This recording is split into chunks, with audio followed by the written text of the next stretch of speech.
Hello மக்களே, நம்ம இன்றைக்கி என்ன பண்ண போகிறோம் அப்படின்னா சிம்பிளான ஒரு பொட்டேட்டோ ஃப்ரை. ஸோ இதுக்கு என்னென்ன தேவைன்னா பொட்டேட்டோ, உப்பு, மிளகாய்த்தூள், மஞ்சத்தூள், எண்ணெய். ஃபஸ்ட்டு என்ன பண்ண போகிறோன்னா கழுகி வச்ச உருளைக்கிழங்கு இப்போ தோல் சீவ போகிறோம்.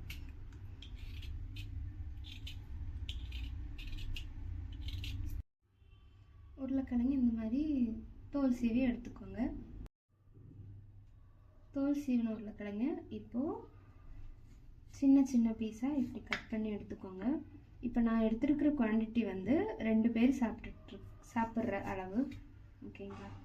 எவ்வளோ தின்னாக கட் பண்ண முடியுமோ அவ்வளோ தின்னாக கட் பண்ணுங்கள், அப்போ தான் சீக்கிரமாக வேகும்.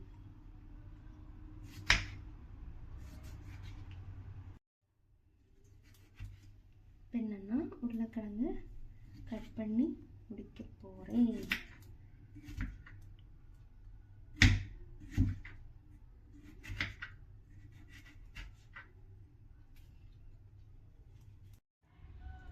அடுத்தது ஃப்ரை பண்ணுறதுக்கு ஒரு வடைச்சட்டி எடுத்துக்கோங்க. ஸ்டவ் ஆன் பண்ணுறதுக்கு முன்னாடி நான் இன்க்ரீடியன்ஸ் எல்லாம் ஆட் பண்ண போகிறேன். இதுக்கு நான் 1 டேபிள் ஸ்பூன் எண்ணெய் ஊற்றிக்கிறேன். அப்புறம் 3/4 டேபிள் ஸ்பூன் மிளகாய் தூள் ஆட் பண்ணிக்கிறேன்.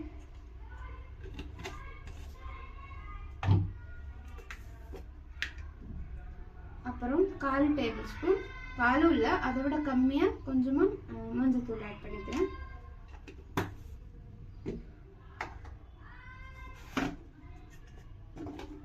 அப்புறம் கொஞ்சமாக உப்பு, இவ்வளோதான் ஆட் பண்ணியிருக்கேன். 1/4 டீஸ்பூன்.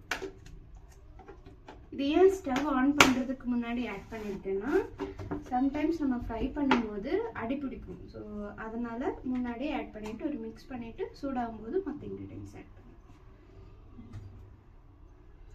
அடுத்தது என்னென்னா கொஞ்சமாக இஞ்சி பூண்டு பேஸ்ட் வச்சுருக்கேன், அதுவும் ஒரு 1/4 டீஸ்பூன் மாதிரி போட்டிருக்கேன்.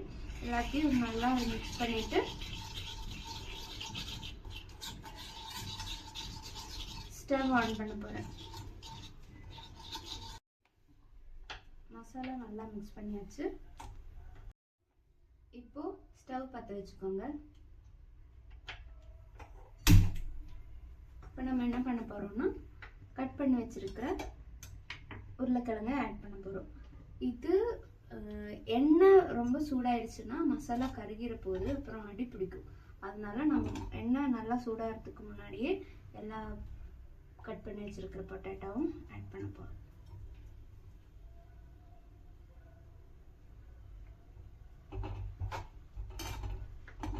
ஆட் பண்ணுற வரைக்கும் சிம்லேயே வச்சுக்கோங்க, இல்லைன்னா ரொம்ப மசாலா கருகிற போகுது.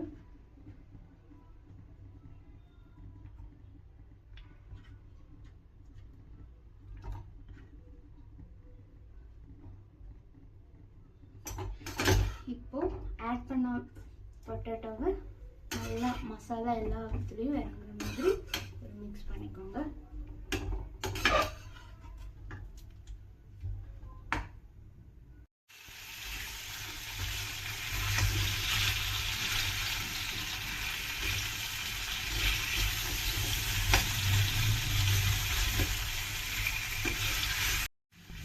இப்போ மசாலா கருகிற மாதிரி இருந்துருச்சுன்னா இந்த மீடியம் ஃப்ளேம்க்கு மாற்றிக்கோங்க.